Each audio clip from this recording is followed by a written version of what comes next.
Hello, everybody. Welcome to episode 49 of the Comic Room Podcast.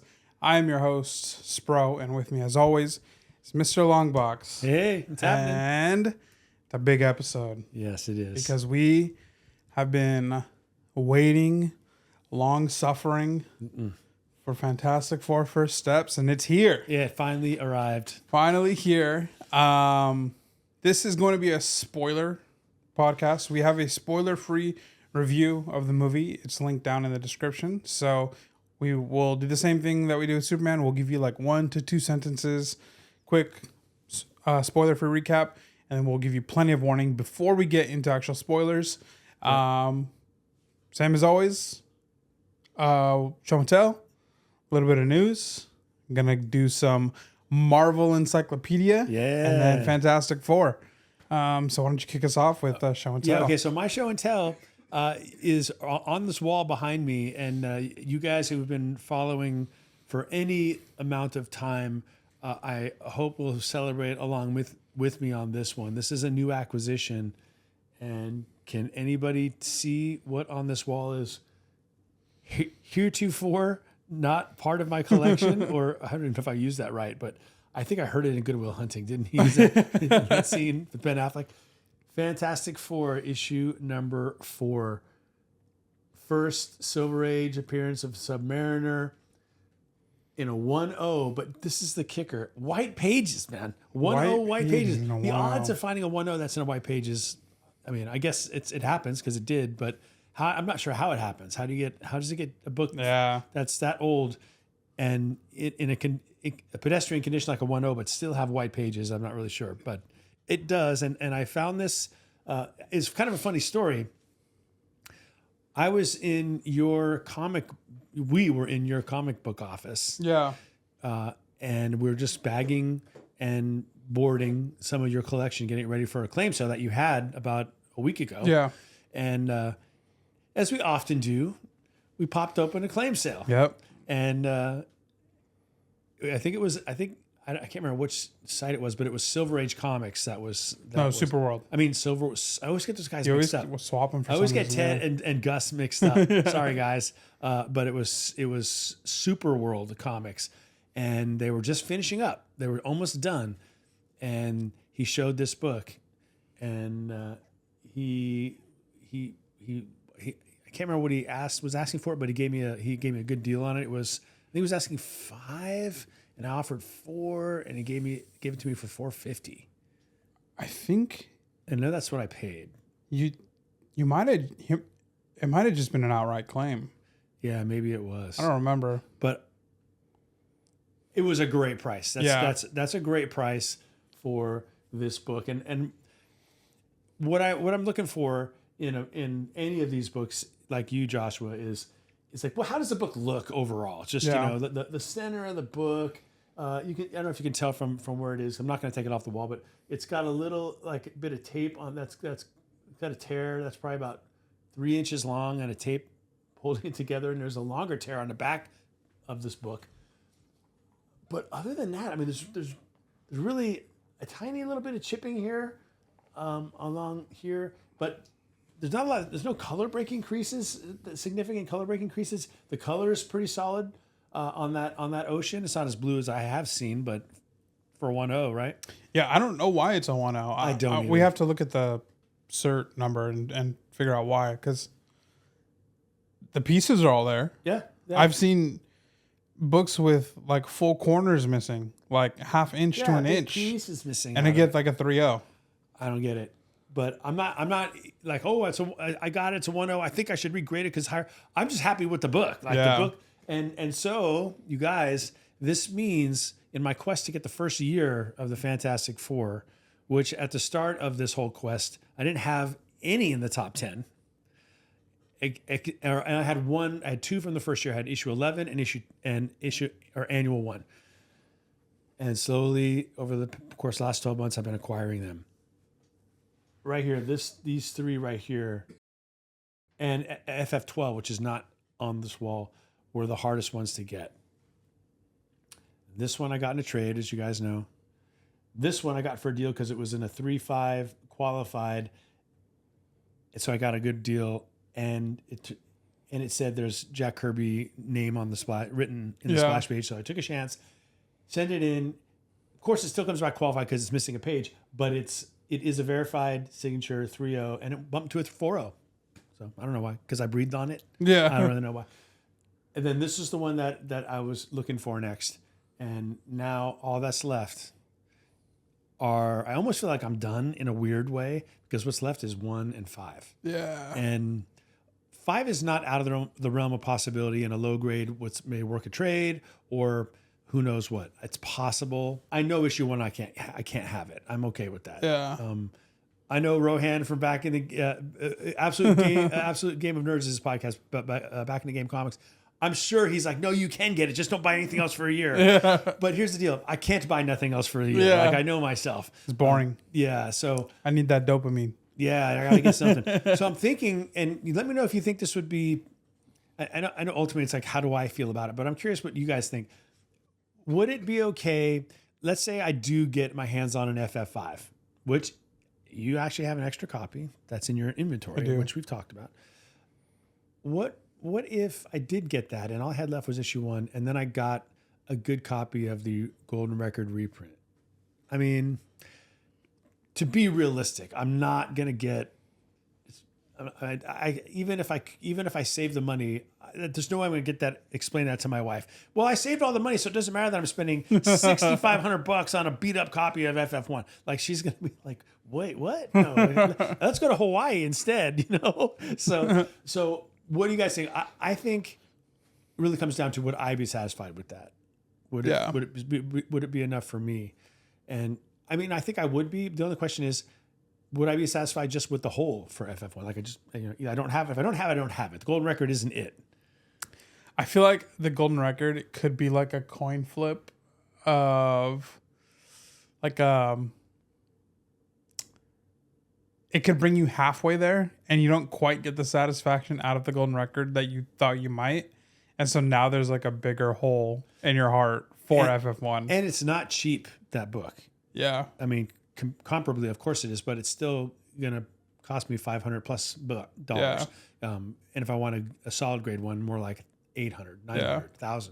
So I'm leaning toward, I've already got reprints of it. Yeah. I got one that I bought for $4.99 just about 6 months ago. Yeah. So I can live with that. But anyway, I'm getting ahead of myself because I don't have 5. I guess I've talked myself into the fact that I am still going to hunt 5. Yeah. I think I am. Hit me up. Yes. So anyway, so that's my show and tell, and it represents a lot. It's a book that I've always loved, always wanted, never thought I could own it. It's in a grade I wouldn't think to normally buy, but I bought a few 1.0s this year that have been very good eye appeal, and this would be one of them. And finally, it's significant because it feels almost like a closure to this whole hunt. Very close. I could call it the end of the hunt, but I'm not quite giving up on the FF5 dream yet. But I am throttling back now. So that's a huge check off my list. I know that at some point we'll revisit what were our goals for the calendar year. I know getting the what I've gotten done completed was one of them. Yeah. And check off the list. It's a big check. It's a big check, man. I'm really proud of it. So yeah, I'm stoked. And if you ever were interested in that FF5, I would never charge you hype prices for that. I know FF5. you wouldn't. Yeah. I know you wouldn't. And the book is up this month, $1,500. You gotta cash out. Yeah, I was talking to a friend of mine today on the phone, and I in case you guys don't know, I'm Joshua's father-in-law. He's my son-in-law. He's married to my daughter. Most of you know this already, but I kind of joked with him. I said, well, maybe he'll just buy me FF1, like go in halvesies, talk to my wife and something, and like figure it out because it'll come back to you in the end. If you're willing to wait till I'm 6 feet under, you'll get it back. Well, that's a sad thought, but yeah, that's true. The FFs and the Catwomans, I could at least. Yeah, I know that they'll be there. And then when you get it back, I hope you won't be sad, but you'll laugh thinking about this conversation. That's true. Yeah, I probably will. And then I'll have 2 FF5s again, and then I'll be like, well, now I don't want to sell this one, and I'm not going to sell mine. Oh man, that's true. But anyway, yeah, let me turn my phone off. So that's a thought as well. Yeah.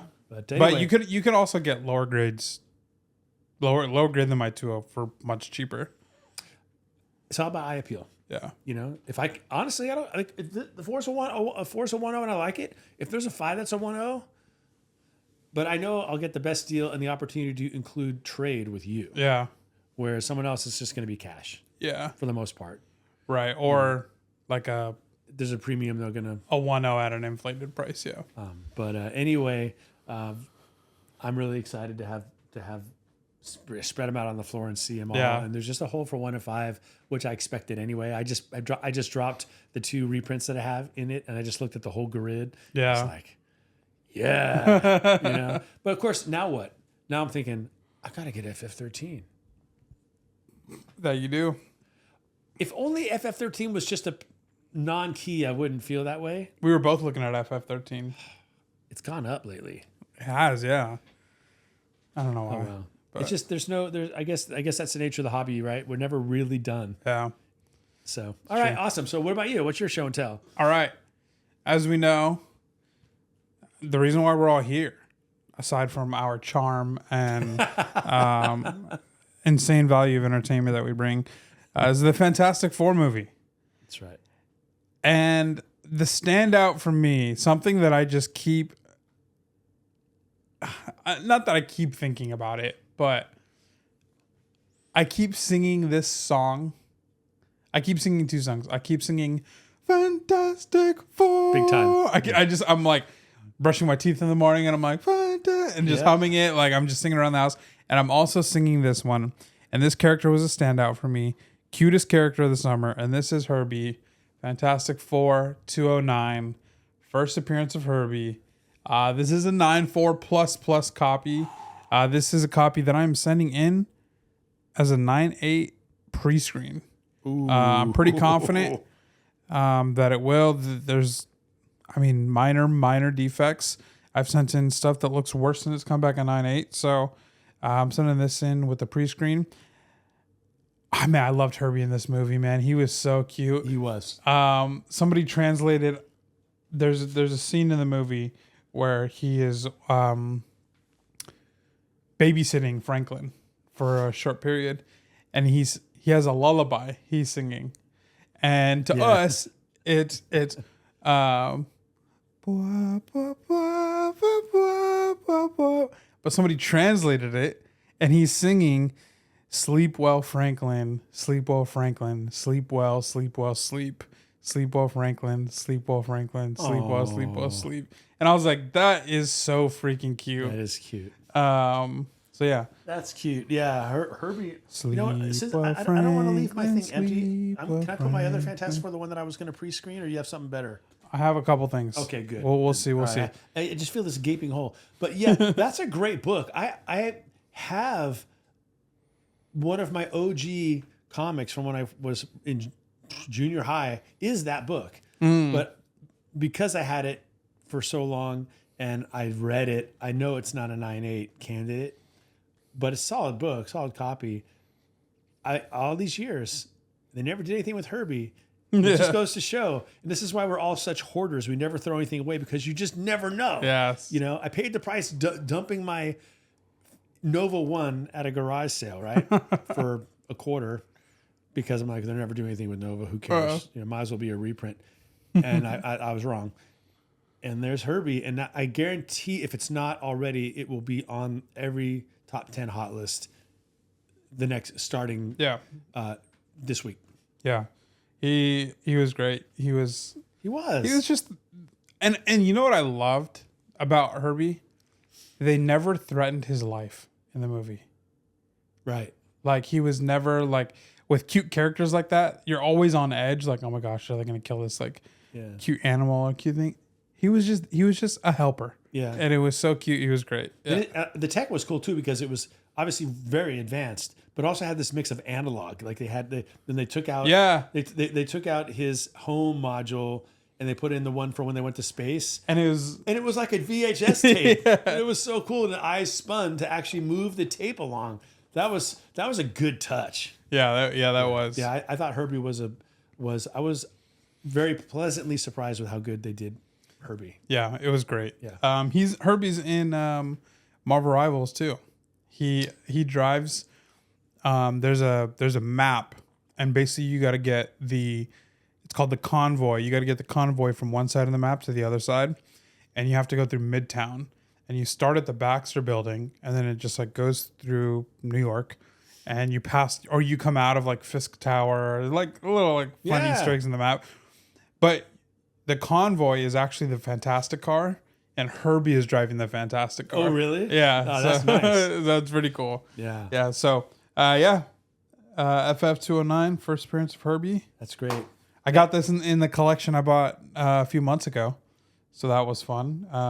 And yeah, that collection, does it have white pages? Because a lot of the comics in this collection do. Off white to white. Okay. That's what I wrote though. But yeah, man, I hope so. But if it doesn't, but if it's a 9.6, they won't grade it. I mean, that's okay though, because you can sell it raw if you want to sell it. Yeah, I'll probably still just keep it raw. But yeah, let me know. Let us know in the comments. I totally forgot about 9.8 pre-screens until just the other day. So I bought this collection this week. You can go on my Instagram. You can see there's a picture of me and another gentleman taking a selfie with some books. I bought his collection. Got in contact with him. He had a short box full of raws. A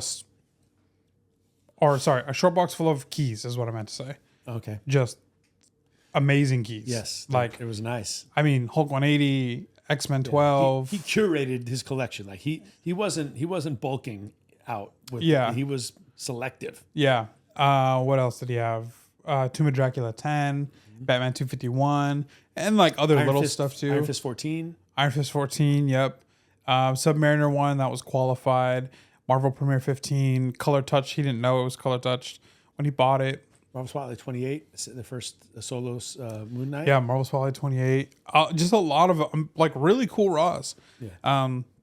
Came by, probably took the course of like 3 days for us to work out a deal for all of his books.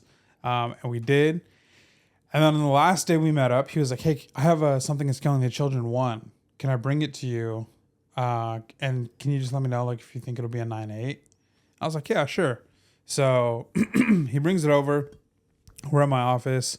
I open it up and I'm like, yeah, dude, like if I had this book, my thought process would be, I am hoping that this is going to get a 9.8. Yeah. And I would be shocked if this gets a 9.6. So obviously I'm not going to tell him, yeah, oh yeah, guaranteed 9.8. But if it was my book, that's what I would hope for. So he was like, all right, cool. And then he asked me if I'd like submit books for people, and I don't, but I was like, sure. Like for you like, if you're only going to do one book, like I'm sending in a modern submission soon. So yeah, I'll throw it in for you. That's no big deal. So we worked out the details and he was like, oh, can you 9.8 pre-screen it? And I was like, oh, I forgot that that's a thing. Yeah, I was like, I could totally 9.8 pre-screen it. But then I looked at the GPA and I was like, oh, well, here's the data for 9.8. And here's the data for 9.6. I was like, the 9.6 data is not that bad at all. Yeah. And he was like, man, he's like, if it's not a 9.8, I'd rather have it raw because you get just as much for it raw if it's near mint. And he's like, and I don't have to pay the whatever fee. And I was like, oh man.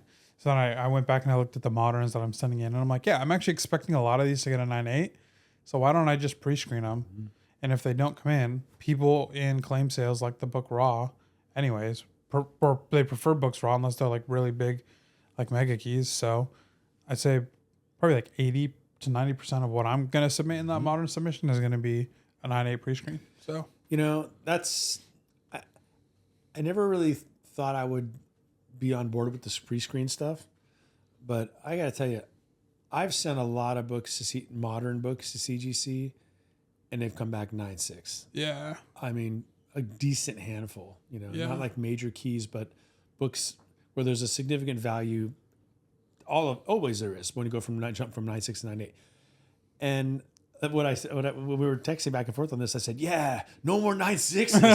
I mean, 9.6 is a great grade, but frankly, I'd rather get a 9.4. Like a 9.6 bugs me. Yeah. 9.6, you're never, right? When you get a 9.6, aren't you going, I'm this close. Should I crack it? Should I try again? I mean, I don't see anything wrong with it. Maybe I could just send it in. And then, I wonder if they do that because they know they're going to get that from you. So just do the 9/8 screening and be done with it. And you save money and space. Yeah, because what are you going to do with a 9/6 of a 1990s book? Except sell it for like this guy told you, for the very same price if it were raw, but it's taking up way more room in your collection. Yeah. Yeah, I had actually forgotten about it myself. Yeah. For some reason I could remember the 9/9 screens, but not the 9/8 screens. And and like your double cover Superman. Yeah. Like if that's not 9/8, I'd rather have that book raw. Totally, I could show it. Right, and if you're gonna sell it to somebody, like that's way cooler. Like it has way more kind of appeal. Yep. Raw, but then you're like 9/8 double cover. Like that's a big deal. Yeah. 9/6 double cover. Yeah. So I am gonna 9/8 screen it, and yeah. I wonder if that ups your chances of getting a 9/8. Of course, it's not supposed to. They will never admit to that. But now you've given them a vested interest in giving it a 9/8, because if they give it a 9/8, instead of making whatever it is, that $9 I think it is, or something like that, they're going to make the full 25 to 30 for just encasing it in plastic. Yeah. So I'd like to believe that it won't matter, because your 9/8 should be a 9/8. Yeah. But I mean, it is a business. Yeah. So yeah. I'm also, PSA just started opening up for submissions. Okay. I think they look really nice. I remember seeing it at I think in San Diego last year, and we got to hold it, and we just couldn't believe how thick and how heavy it was. Yeah. And they redesigned some things, but what I've heard is everybody says the same thing. Wow, they're heavy. Still. Yeah, and they're thick. Interesting. And I'm already having space issues with graded books. Well, I think that they readjusted the size because the standard comics or comic books, non-magazines, were like in these like magazine size. Yeah, they wouldn't even fit in a typical CGC box. And I think I remember seeing somebody comment if they were going to change that so that these books could fit into the short boxes that they already have. And then PSA responded, yes. Like, well, I think standalone, just holding it in my hand, even on that original prototype, it felt really solid. Like I liked the presentation. I liked how it felt. I liked how thick the corners were. It really felt like you could run over in your car and it would still maintain its integrity. But when I think about the practicality of storing a lot of them, even if they shrink them, I mean, the weight. Space issue is one thing, but back issues is another. But back issues. Oh, hey, there you go. How about that? That would be a funny name for if I were to do my own YouTube channel. I'd call it Back Issue Comics, and it would be me like hunched over. I mean, and as typical dad jokes, I'd be the only one laughing, and no one else would even get it. I'm thinking about submitting that Hulk 180 that I got into PSA because I think it'd be cool. That would be cool, actually, as your first PSA. Why not? And PSA's here, local to LA, so I could drive down there. Is that right? I did not know that. Hand deliver it. Yeah. Where? In downtown? No, I think it's Valley. I think it's somewhere between Santa Monica and Long Beach. Fun. That's a nice drive. Yeah. So we could stop along the way down there and visit Chris from Jaws Comics. He works in that area. Oh yeah, right. Yeah. That's where I pulled off the trade for this one, right? Right, that's right. We met in the parking lot of his office. It was like making the exchange, That'd be cool. So I might do that. But we'll see. Yeah. All right, news? Yes. All right. Where's my phone? Here we go. There's not much news today. Oops, wrong one. Not much news today. But there's a piece of news here that I think is going to shock you. Me? Shock you, yes. Ooh, okay. Because you said something last night that this is actually going to completely counter. And this is actually the only piece of news I have saved. Okay. Fantastic Four First Steps. This is from Variety. Okay. Fantastic Four First Steps makes 24.4 million in previews, beating Superman for the biggest of 2025. Oh, that does refute what I said last night. Yep. I was like, I don't want to. We're not going to talk about the movie yet, so I won't say everything I said. But one of the things I said was, despite what I feel about the two movies, I felt that Superman was going to make more money because of all the hype and it's Superman. Yeah. But Fantastic Four is already out in front. Well, and for the opening week. And Fantastic Four didn't do like the Amazon Prime preview, like see it a week early that Amazon did. Superman had a lot of early types of screenings. Interesting. So, yeah, that is interesting. Also, now the news is over, but that was cool. Yeah, that's a cool piece of news, and I'm happy to be wrong. Like there are like I have no pride about my takes on stuff. All I want is for this movie to be a blockbuster. Yeah, because it's good for the hobby, it's good for my personal collection. Yeah. But also that probably means it's a good movie, which is what I want more than anything. Yeah, I honestly did not think that FF was going to beat Superman out in the box office. I mean, and obviously there's still a long ways to go. Yeah. And a lot can still happen. Yeah. But yeah, I definitely Superman is just it has more global appeal. Yep. I know that Marvel has a stronger box office presence in general, but Superman is Superman, and I wasn't gonna say that FF was better than that because FF does not have a strong box office presence. And I know, and we know, and we all understand why. I saw a Key Collector, and I don't know if it's new. I feel like it's a new note they put on Fantastic Four 1. Obviously, it's origin and first appearance of, and then they list all 4 characters and Mole Man. And first Mole Man, which suddenly maybe is more interesting now. And first, what's the name of the monster on the cover? Giganto. How could I forget that? But there's another note, and it says start of the first comic in the Marvel Age of Comics, or something along those lines, which I think we often forget because there are so many characters that have all been around for so long, and Spider-Man specifically. But in the same way that Marvel Comics, that iconic 1930, whatever it is, 38, 39 comic, is sits on the Mount Rushmore because it's the first Marvel comic. Yeah. It's the first Marvel comic. This is the first Marvel comic in the Marvel Age. And I think we should recognize that more and understand that. I don't know why I'm saying that, because I'm just making Fantastic Four 1.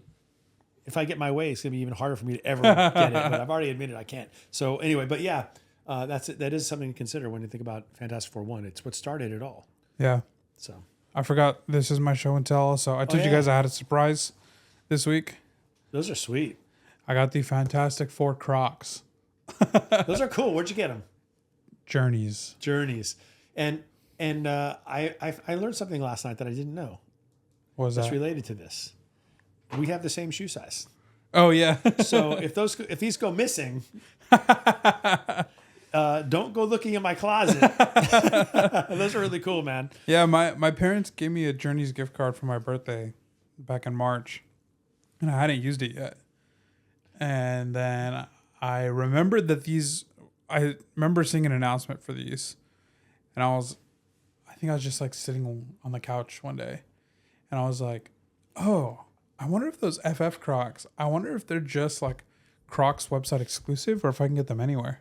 So I just went to the Journeys website because I knew I had the gift card. I looked it up, and sure enough, I came out really victorious. Nice, man. I love it. You got if you're gonna geek out, embrace it all the way. Like, go for it, right? Yeah. By the way, this just real fast. Did you all see that poll? And I don't know who they polled, where they said yeah. that the least attractive hobby, I guess they polled women, for a man to have, and they had a whole list of horrible, or not hobbies, just pastimes, things that men do. Long list of pretty nefarious things. Yeah. The top of the list, y'all, comics. Yeah. And I saw that, and I go, well, what else is on the list? I'm just going to name a few things that came in more. What's the right way to put this? more least desirable. If that makes any sense. Like, Yes. They found these to be more attractive than being a comic book collector. Just porn. Yeah. Like, how is that? That's like almost the least offensive one to them. It was the second to last. Second to last. Yeah. Like drinks too much or whatever it was. Like gambling. Gambling. Like, wait a minute. Yeah, there was really? some crazy stuff on that I list. guess women like the bad boys, but I have a solution for that. Don't tell me you collect comics till you get married, man. Yeah, there you go. Yeah, seriously. I don't remember when I came out to my wife about my comics. Yeah, I mean, We were dating, to be fair.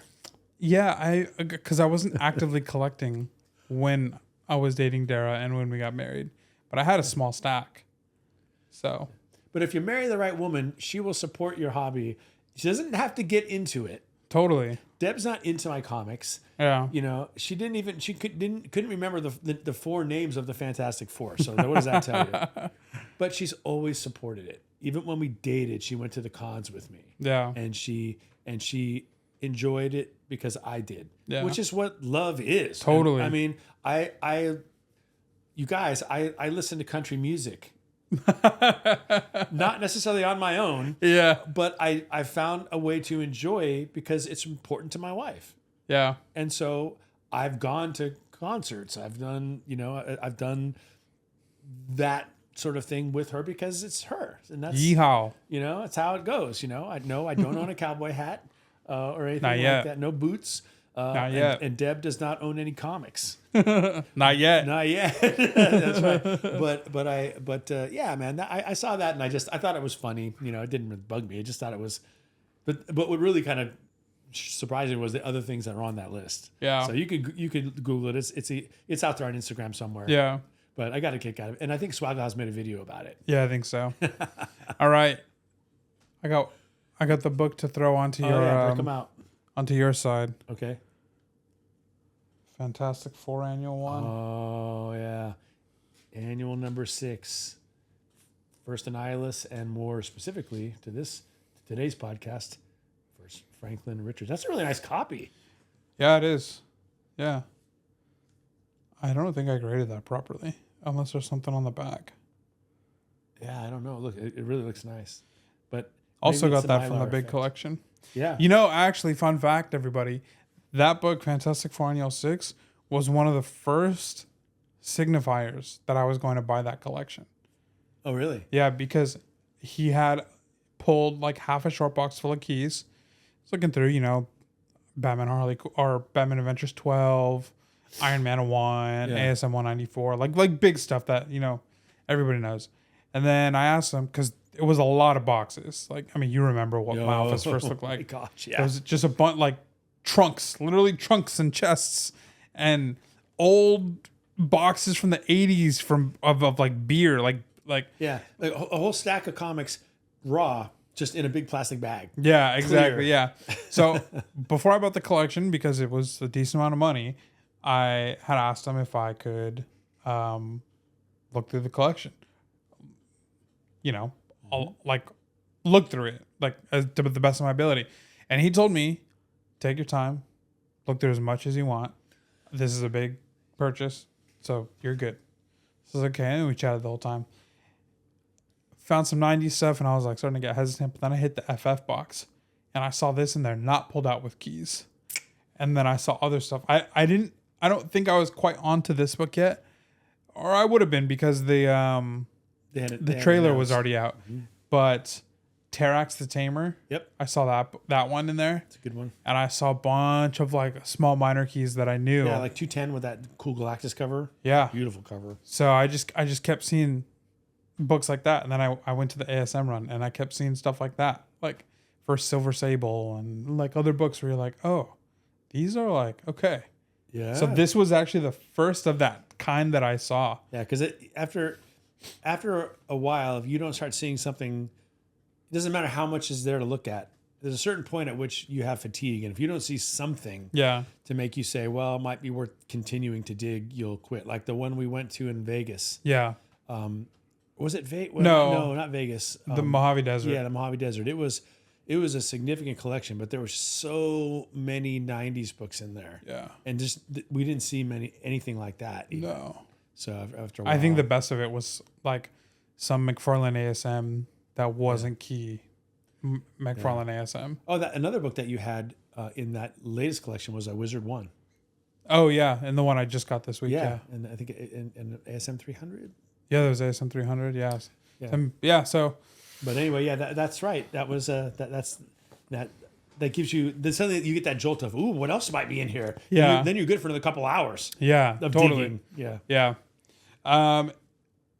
It's not officially announced, and I haven't quite decided in my head, but I do a really bad job at announcing it here. I think I'm going to do a live sale this weekend. So if you're watching this, if you're listening, and you want to be part of the live sale, if you want to come check out some of these books, I'll probably have this FF Annual 6 up for sale.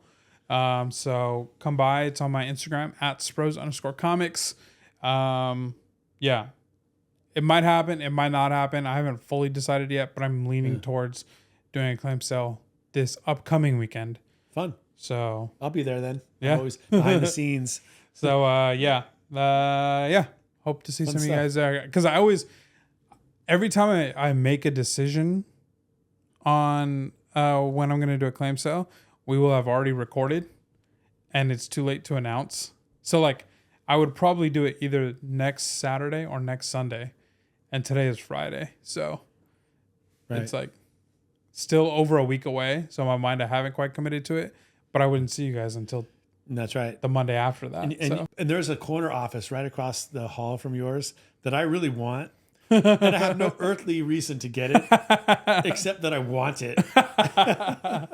You got the caffeine going again. I was like dropping hints to Deb about it. And she's like, yeah, well, if you ever get like, a reason you get this, I used to have a freelance writing business and you ever get that thing, back, I stopped doing it when I was teaching full time.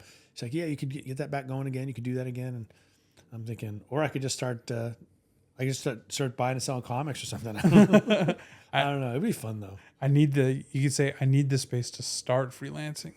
Yeah, that's it. I got to get the space first. Even when I had the freelance business, I never actually paid for my own office anymore because we were scraping by for a big part of that. But I also it just would be cool to have another space, but I certainly don't have to pay the extra for the corner. I would get an interior one, to be honest. Yeah, that would be silly for me to get a corner. Yeah, it wouldn't be. I'm not it's an extra few hundred. Yeah, I'm not trying to impress anybody with a corner office. I don't need it. Right. I just need, But anyway, it would be kind of fun though because we could. I don't know. Somehow it feels like the adult version of a treehouse. Yeah, it kind of does. Yeah, I mean, you do a lot of work from home.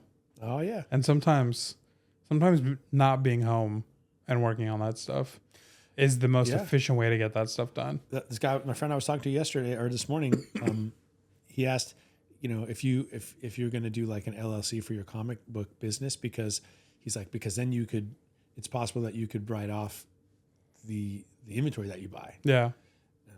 Because he said, yeah, he's got an LLC, and he says if he puts he was talking to his tax guy, and he said tax guy told him if you put a logo on your car, you can write 100% of your car off. Yeah, I think with cars it's up to weight, but pretty much I need to do something like that. Yeah, if I could find a way to write off all these comics, I could unleash my buying potential. Yeah, no kidding. But then we'd be competing down the hall. No, it wouldn't be competing. We wouldn't compete. It would be like it would. I don't think it would be competition. I think it would be. Yeah, I guess I don't know.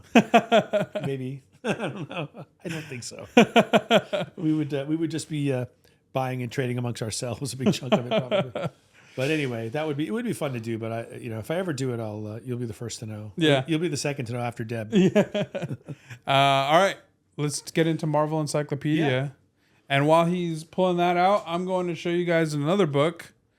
For a cool. Actually, no. This is a spoiler, technically. Oh, yeah. So never mind. Okay, I marked this off with a yen coin that you brought back from China. This might be a Japanese. I don't know what. Yen, won. What is it in China? I think it's a won. I think China's won. No, this would be a Japanese yen. Yen, okay. Because China's a cashless society. All right, so Normally, what we'll do is open this and kind of randomly, pick. But today, since we're obviously thematic, we're going with Mole Man. Because, Wait, I gotta explain why this. Yeah. I don't have. Why is this? I don't have a Fantastic Four poster, but and a blind man shall lead them. Oh, issue 39. So there you go. Yeah, that's why he's up there. And that is one of the great towering covers. Doom, yeah, Daredevil, and somebody was actually asking for that in your last claim sale. Yeah, I can think of it. Oh. And I was thinking, I had that one in like a 7.5, but if it's Fantastic Four, I'm not selling. That's my problem. It's always been my problem. Okay, so here's Mole Man, and Mole Man is, and this is no spoiler. Everybody knows Mole Man's in the movie. Yeah, Fantastic Four. And he's a few other villains are in there, but he's the only one that actually has speaking part. Yeah. So we're just going to read a brief blurb from in case you're wondering what this is a new feature we're running in our pod.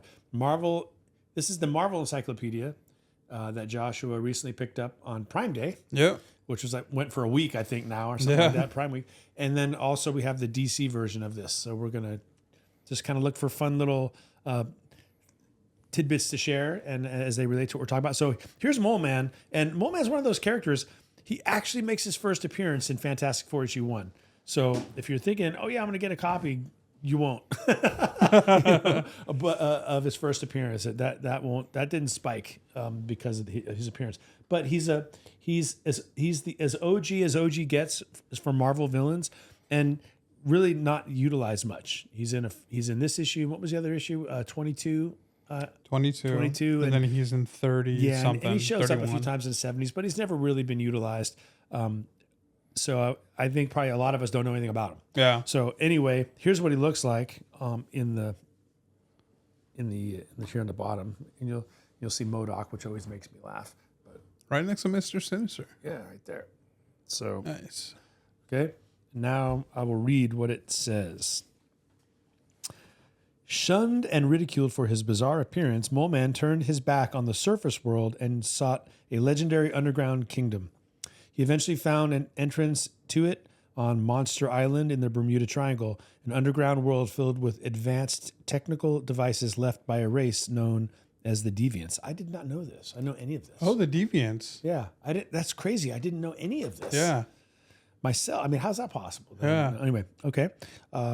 Mole Man also found a race of semi-human creatures whom he enslaved, sometimes in partnership with Red Ghost, Kayla, or the Outcasts. His deadly plots against the surface world have been thwarted by the Fantastic Four, the Avengers, Iron Man, and the Hulk.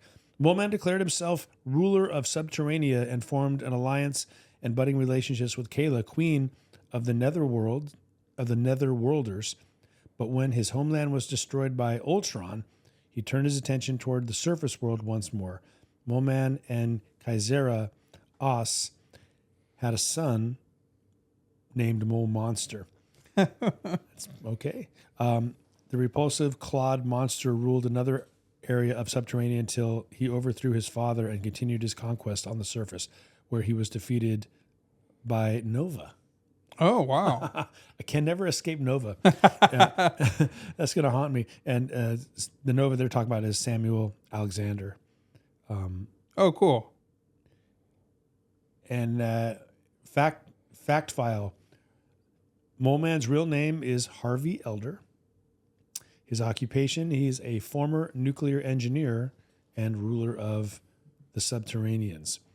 And his base is in Subterranea. He is 4'10" in height, 165 pounds, so it's kind of a squat dude. Yeah. Mole Man. Brown eyes, gray hair, and the first appearance again is in FF1. And one of the other things, if you're wondering why he wears these crazy glasses, is that he, all moles, because he lives in the Subterranean, it's dark, and so he is unaccustomed to high levels of light. So he needs to shield his eyes when he goes to the surface. That hadn't registered to me until the movie. So check it out. Yeah, because remember he shows up and he asks them to dim the lights. Yeah, in the Baxter Building headquarters. So yeah, there's your Mole Man. I did not know he had a son. Nope. Who overthrows him? That's very Greek classic mythology there. Did you read his powers here or no? No, go ahead. His powers. His powers are: he's an ingenious inventor of weapons capable of seismic disturbance, dominating personality, heightened senses, including a radar sense that enables him to navigate in pitch darkness or to sense the presence of objects or people behind him. Nice. That's cool. Cool. Yeah. Mole Man, baby. Mole Man. Who knew? I don't know what you can do with the information because, like I said, it's the cat's out of the bag for getting the first appearance of Mole Man. You're not getting it. Out on the ground over there. It's too expensive. Thanks for reading that. Yeah. Nice. There's your history on Mole Man. Be back next week for another history on somebody else. We'll go to DC or who knows? We'll see. Yeah. All right. 1 to 2 sentence spoiler-free review. Go. Fantastic Four is everything I hoped it would be in a movie. It was fun. It was moving and heartfelt. It was at times frightening, like legitimately scary, and visually it was stunning. And even in the soundtrack, I'll just throw that in too. The soundtrack was incredible. Like amazing. And I absolutely loved it. Yeah, I agree. Let me see. Surprising in a lot of ways. Things I didn't expect. Fantastic. And Interstellar-esque. Yes, it was. Yeah, yes, it was.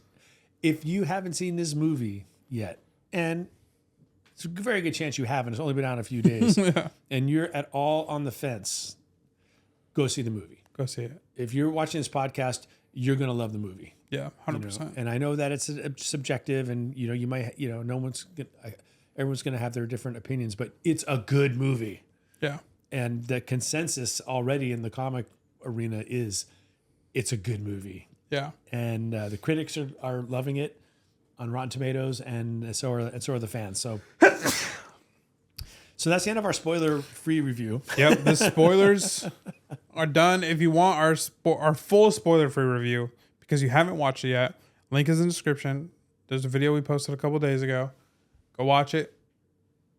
Spoiler-free. You are now entering spoiler territory in 5, 4, 3, 2, 1. Spoilers.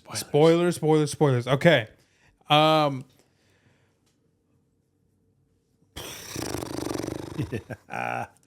gonna save the big thing for last. Yeah. This movie, the twists and turns that this movie went on was amazing. Because it had set up so many different ways that makes sense for the movie to like end. Like, so jumping here to like the end of the movie is like, I wouldn't even call it defeating Galactus. What they did is, I've seen people like say like, oh, you defeated Galactus too easy. They didn't defeat Galactus. They delayed Galactus. That good point. He's not done. He is out there with Silver Surfer. Yeah. But I believed wholeheartedly that Sue would sacrifice herself and she would be the only one to go down. Like she would like fully push him into the black hole and be gone, which kind of did happen. I fully believed that Johnny was going to be the one to sacrifice himself because they had built up the Future Foundation, which if you guys know in the comics, the Future Foundation comes after Johnny dies and is like lost into the negative zone, I think, which that could be where Galactus is right now. Yeah. He could be in the negative zone. Ooh. Negative zone. I hadn't thought about that until literally this moment. Hanging out with an Annihilus. Yeah. So when Johnny died, they created the Future Foundation. So they set that up by already having the Future Foundation there. And so I was like, excuse me. I was like, yeah, this is definitely a way they can go. And then, of course, having Silver Surfer be the one to use who really has the only powers able to do this, the powers of Galactus. She used the powers that Galactus had given her Yep. to fully push him into this portal Transportation device. Yeah. Portal. Yeah. So it was all believable. Nothing was like that ending. None of it was like, that kind of came out of nowhere. Like you kind of just like made that happen. Didn't feel that way at all. No. A lot of it was believable. They took you on twists and turns. I said in the spoiler-free review, it was misdirection, but in a earned way. You earned. Yeah. And yeah, like I said, Galactus is not defeated. He is delayed. Yeah. Galactus is basically immortal. You know, I mean, he's from the human perspective in the comics. You can't really beat him. You can deflect him. You can delay him. You can dissuade him, but you cannot defeat him. He comprises a whole universe. He is just not only big, monstrously big, but his physical size, it reflects his might, not just physical in the physical, just the power that he imbues and that he possesses. And so, yeah, when there is that part where, hey, we're going to use Franklin as bait and he'll come. And I remember I was in my seat and I was thinking, there's no way he's going to fall for it. I hope he doesn't fall for it because that's too easy. He's Galactus. Yeah. His mind is beyond you. Yeah. He's as close to a god in the Marvel universe as you get. He's not going to fall for it. And he's moving along and he sees Franklin sitting there all by himself in his carrier. Yeah. And I was thinking, you're not really believing that Sue and Reed just left him sitting there and forgot him. Like, you have to know this is a trap. Please don't not know that. Yeah. And I was, because up at that point, we're getting toward the end of the movie and it was so good. I'm like, don't blow it now. Like, don't, Yeah. I'll still like the movie because it's been so good, but come on, man, he's not going to fall for that. And he doesn't fall for it. He comes right up to it. His foot's in the air. He's ready to put it down across the line. We're all told he's just one more step and he stops.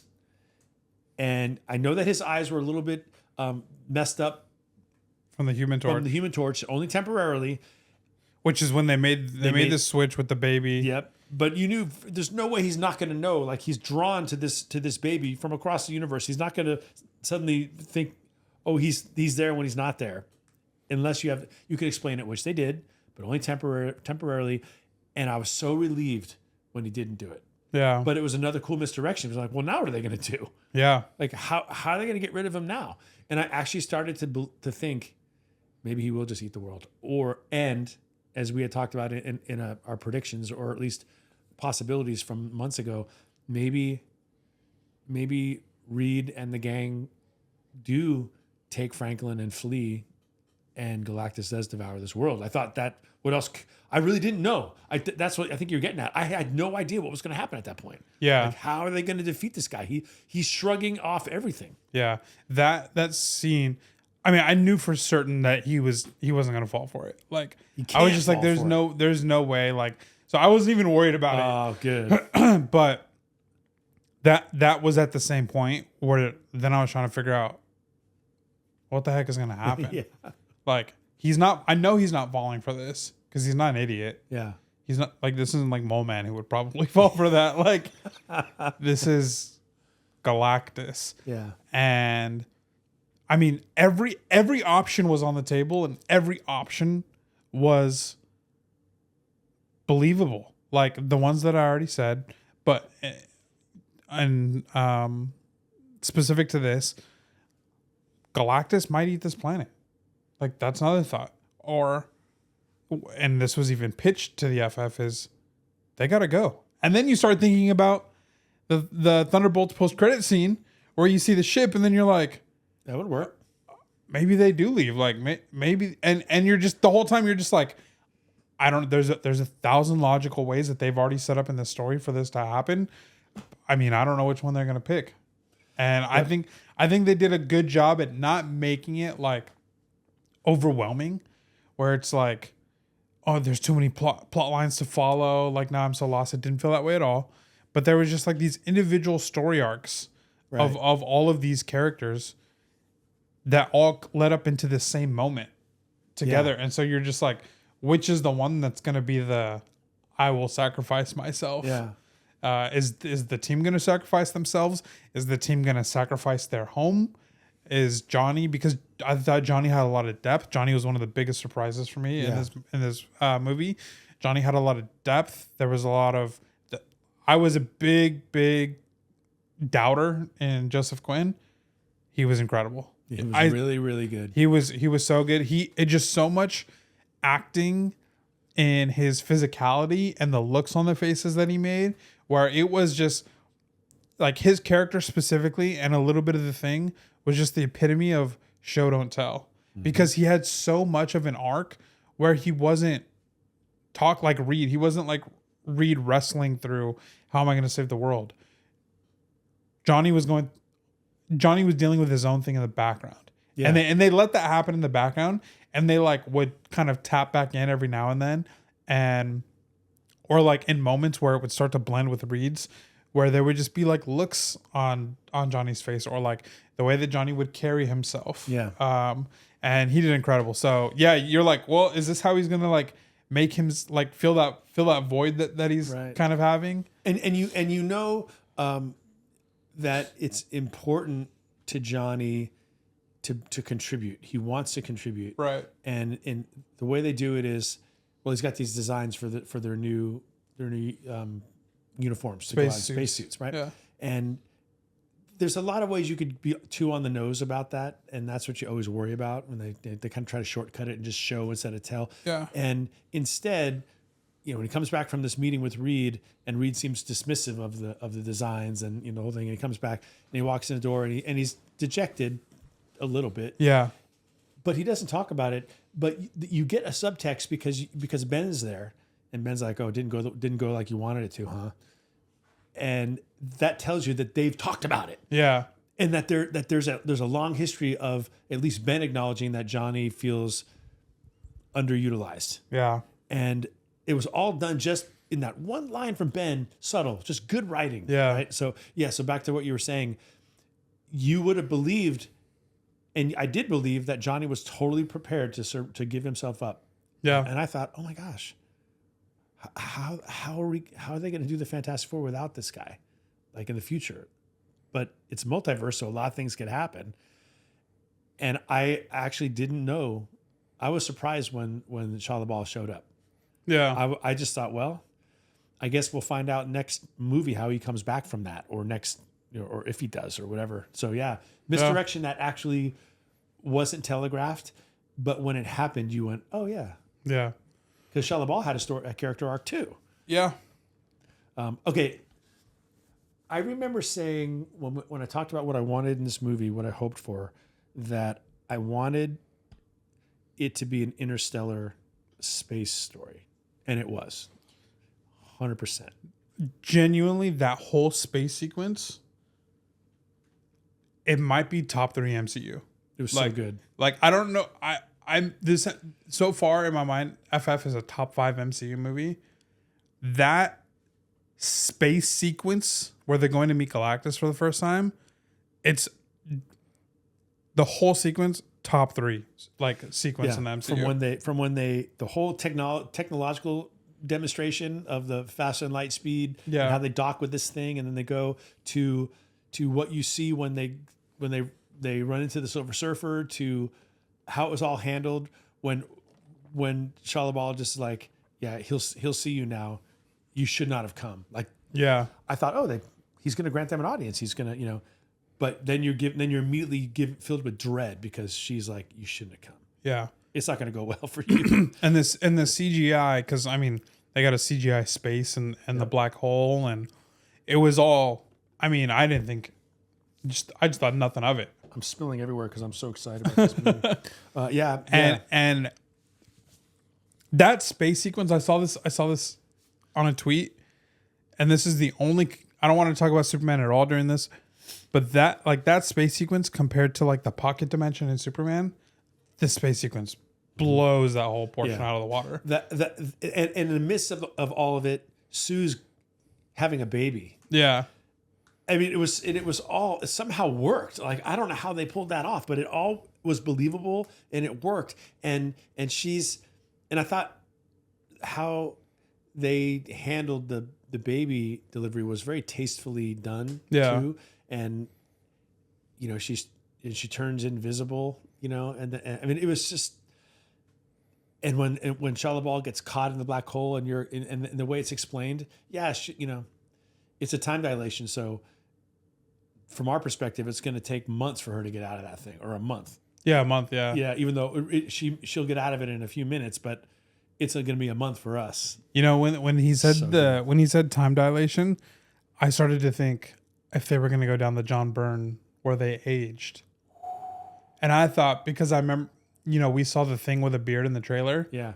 I thought maybe that's where that would come from. Yeah. Yeah. It was like, oh, they're going to time. Oh, okay. Well, certainly and we know that this is the first steps of FF in a lot of things in the MCU. They've planted the seed of time travel with the whole time dilation black hole thing. Yeah. So, did they mention Reed's dad? I think they did, right? When Sue gives her speech, or was that just about her parents? That's her dad. Yeah. Because her dad is also Franklin Storm. Okay. Because I was thinking of Nathaniel Richards, who's Reed's dad, who is a time traveler. So we're getting ahead of ourselves, but yeah, that space sequence was incredible. I wanted it to be a space-based movie because that's what the Fantastic Four has always been, and it was. Absolutely was. 100% it was. The threat comes from space. They do a lot of they spend a lot of time in space, and everything is space related as far as how they're trying to deal with it. We're gonna teleport the whole planet somewhere else. You know, I mean, it's all this like larger than life space stuff. Which, by the way, completely implausible. Like, how are you gonna find another solar system where the Earth could actually? How does that even work? But in the end, it doesn't matter because it didn't happen. Yeah. So it was just a speculative thing. It didn't happen. I also said that I want, and they didn't quite go this far, but I'm like, throw the whole playbook out and give us a mashup of like Alien and a superhero movie. Like, why can't Galactus be a scary monster? Yeah. Why not put it out in space and have it be done? Well, they didn't go quite that far. They still kept it fun. Yeah. But there's no doubt that Galactus was a monster. Yeah. And we'll get it more into him later. And the other thing that I wanted, and I was real clear about this, I want to see him eat a world. Remember I said that? I'm like, I want to see him actually devour a world. I don't want to just hear that he can do it. I want to see him do it. Even if it's the 828 Earth or whatever. I want to see it happen. And we did get to see him devour a world, which was so cool. Yeah. It was so cool. It was actually a physical devouring. It was so very cool. So when he arrives on Earth 828 and he reaches down and he pulls up like a tree and a bunch of dirt and he smells it, that's scary. Yeah. Because he's actually smelling it like it's an hors d'oeuvre. Yeah. At a buffet. Like he's planning on eating this planet. Right. So anyway, so I got what I wanted out of that. I thought and so that you know, I'm not saying that I was right or wrong, but what I wanted I got. Yeah, totally. In the space sequence, Silver Surfer surfing through like the lava, and then the lava in Galactus's ship. What is this ship? Like Ta-1 or something like that? And then Silver Surfer surfing through the clouds of the black hole was so cool. It was really, really cool. I mean, it was like, if you ever watch YouTube videos of like surfers and those really good videographers that are in the water with them with the GoPros, and they that's their job. They make a living doing that, and they catch some incredible stuff. And they're the surfers in a tube, and you getting the thing going by. And you watch it. It was like that. Totally. It was totally like that, and only better because she's just defying gravity. She went upside down and everything else, and it felt like I was on a ride. Yeah.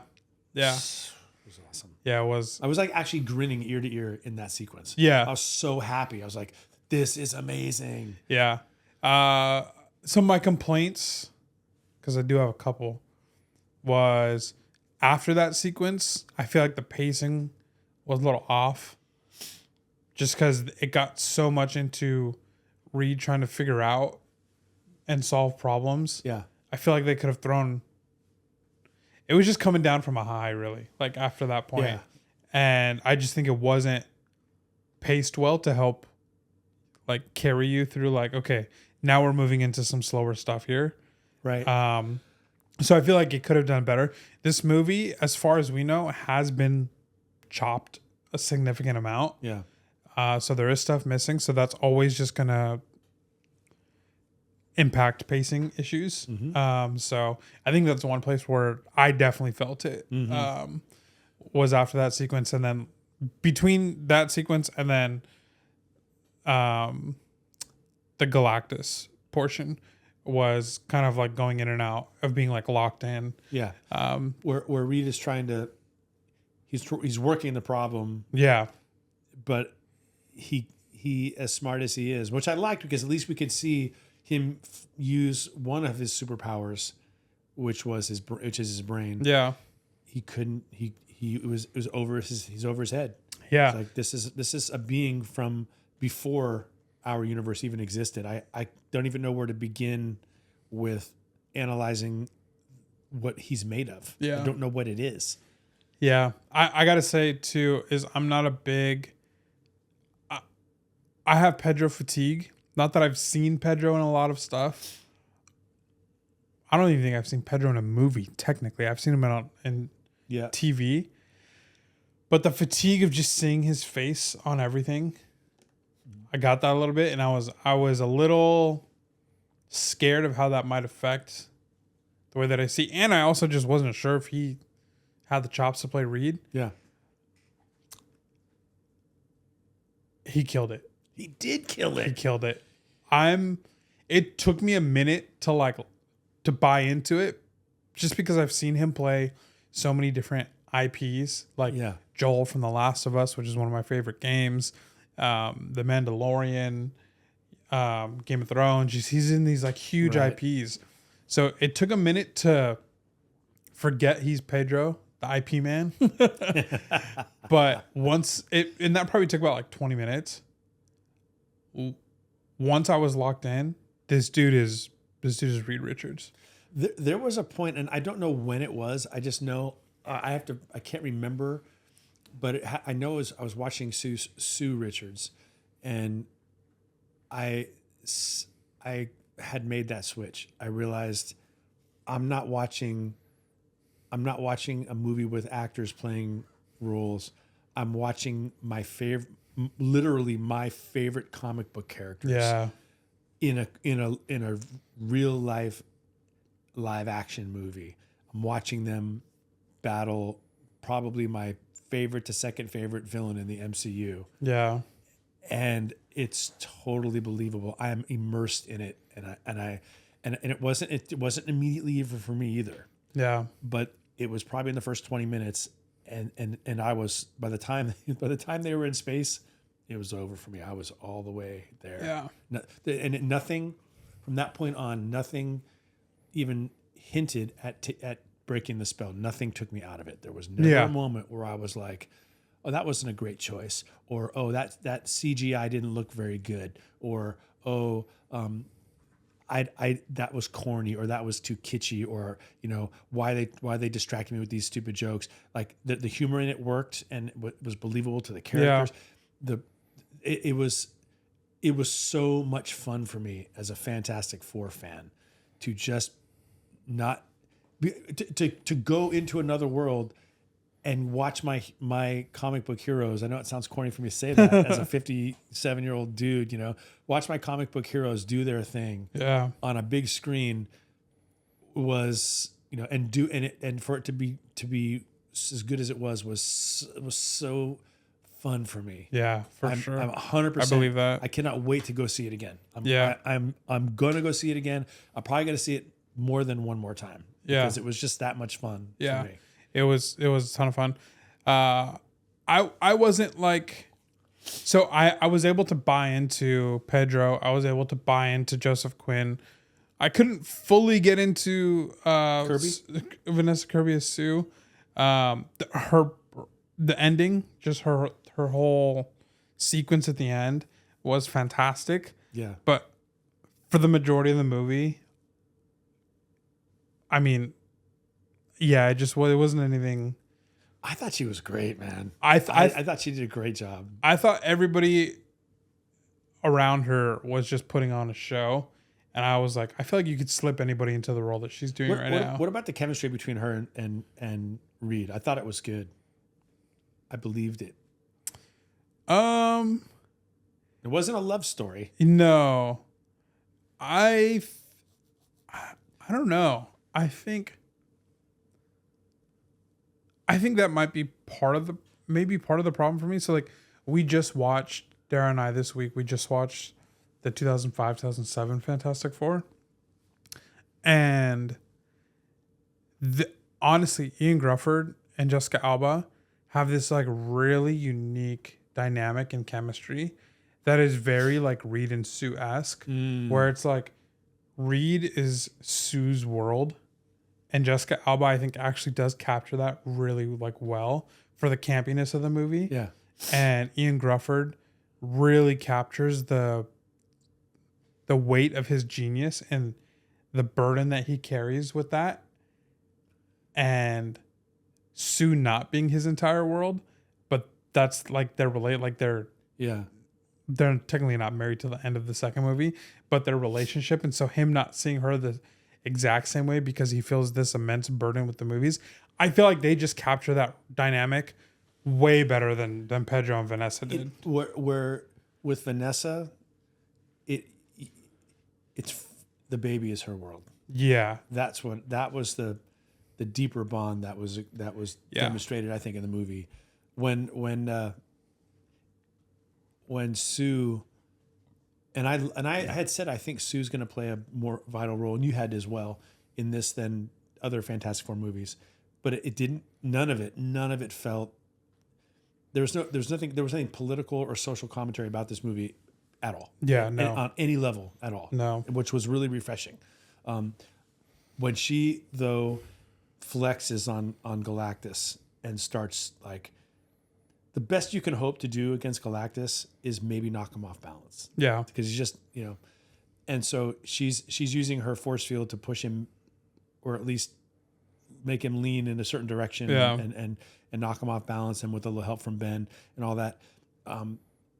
And she's exerting herself way too much, and you hear Reed say, "Sue, stop, it's too much." But she's fighting for her child's life. Yeah, and she's like screaming and, "No, you're not." Yeah. I was like getting the chills. And Debbie, my wife, sitting right next to me, she leans over, and I was thinking this too. She leans over and she just goes, "Mama Bear." Yeah. I said, "Yep." Yeah. Yep, totally. And anyone who has kids, you don't have to be a mom, but if you have kids and you're then you know what a mama bear is. Like there's like old man strength when kids are involved, but then there's mama bear thing. Yeah. Which is like, you are not getting between me and my child sort of thing. Yeah. Totally believable, totally earned by the movie. Yeah. And awesome. Yeah. I think, that she did fantastic in that. And I'll probably maybe I'll have a different opinion. I just think I wasn't necessarily like, I don't think she immersed me in Sue. Yeah. I feel like she was just playing. The name could have been anybody else, and I feel like that it wouldn't have been like any sort of like change in my mind. Maybe I do think that the Reed Sue relationship, there wasn't a lot of that in the movie. Yeah, because it was so centered on Franklin. But it could be. I think there's the ground is set for more of that in future movies. Yeah, something our friend said when we were leaving the theater, we saw it with another friend, and he said, in reference to Sue, he actually said this in a conversation with my wife. He said, "That's how you write a female character, like a strong female character. You're not writing the character at the expense of anybody else. You're just writing the strength and power that this female character has. Yeah. And you're not belittling anybody else in the process. You're not tearing anybody or anything down. That's right. You're just simply displaying the power that this character has. He's right. Why does it have to be a zero-sum game? Why does somebody's gain have to be somebody else's loss? It's not a poker hand. Yeah. You know, there can be more than one strong central character in a scene. Yeah. It's not a competition if it's written well. Yeah. Yeah, he's spot on with that. That's right. Yeah. That's great. So, and same thing with Wanda. Like, I think that's what makes Wanda, and you'll have to come back to me next. I'm sure we'll see it before we record again. I think so. So you have to come back to me next week because maybe I'll pay more attention to Sue the second time around. But yeah, taking your word for it and his word for it, because I also agree. I agree with the sentiment as far as the last act goes. Yeah. Like, and where she has like the big arc for her character. But yeah, her, Wanda are two characters. Like, they're just strong characters, strong women. Yeah. There are other characters in the MCU, other female characters in the MCU who are strong characters at the expense of other people or other things. Which I think is lazy writing. Yeah. No matter the gender. Right. Yeah. Doesn't matter. What about the set design? How beautiful was it? Oh my gosh. Okay. Retro futurism 1965 is when this movie took place. Just gorgeous. Beautiful. This Kevin Feige, this universe, this Fantastic Four universe needs to be the universe that you reset the MCU to after Secret Wars is over. You heard it here first, Kevin. The X-Men movie, I think, is the first movie that comes out after Avengers Secret Wars. Yeah. They need to be in this universe. I loved hanging out in it. It was so cool. Even just what would normally be a mundane press conference was beautiful. Yeah. Like all the detail down to the podium, the shape of the curved windows on the Baxter building. Like, I was reminded, oh yeah, this is the guy who did WandaVision. I can see it because the sets were immaculate. Yeah. They were functionally immaculate, not just pretty to look at, but they actually, in the way they worked. And I mentioned it in our spoiler-free episode, that the Herbie part where he's on the ship and he gets ready to get like strapped in, so to speak. Yeah. And he just does this weird like pivot thing, and he folds right into the foam that's perfectly to his shape. Yeah. And it was just awesome. It was like, that is so cool the way it looks. And practically speaking, that's exactly how you would transport this guy. Yeah. Just like that, you know? Yeah. I would love to see, because at the end of the first post-credit scene put us 4 years ahead of the events of FF, and that's 1969. So assumably, if everything got reset and they continued the MCU in this universe, which they should, that would put the X-Men movie in like the early 70s, which I think would be great. Yeah, let's go. So yeah, those are fun. Those are fun time periods, you know. Yeah. And so you have like more modern technology, but you have the sort of Art Deco-y thing that's going on in the mid 60s, you know. Yeah. I thought it was great. And can you imagine like a Hank Pym Ant-Man in this universe? I can. And like it would be great. actual the Ant-Man suit, the one we all know and love. Like it makes sense. A Hulk, like a real Hulk, a scientific Hulk, or Bruce Banner in this universe. It was like walking through Tomorrowland at Disneyland. It had that really fun. Everything you looked at was cool to look at. Yeah, and retro, but it was shiny and new. And then there was all this clean new tech in the middle of it all. Yeah, which was so cool. Can you imagine a Spider-Man in that universe? Ooh, a Daredevil. A proper, you get to the 80s and you just have the grunge New York and like what it became, and you get Frank Miller's Daredevil. Yeah, and you throw Moon Knight in there. Be so Why cool. not? Yeah, but the Frank Miller Daredevil would be. I don't know if they'll do it. I would love them not to leave this universe. The 828, they'll just stick around. Yeah. You know, Uh, I like it. Okay, Thing. We haven't talked about Thing much. Yeah. He was, and I guess that's another critique. He was a little under pursued story wise. Yeah, he was more of a support character. Yeah. Than, and he didn't have much of a battle with anything.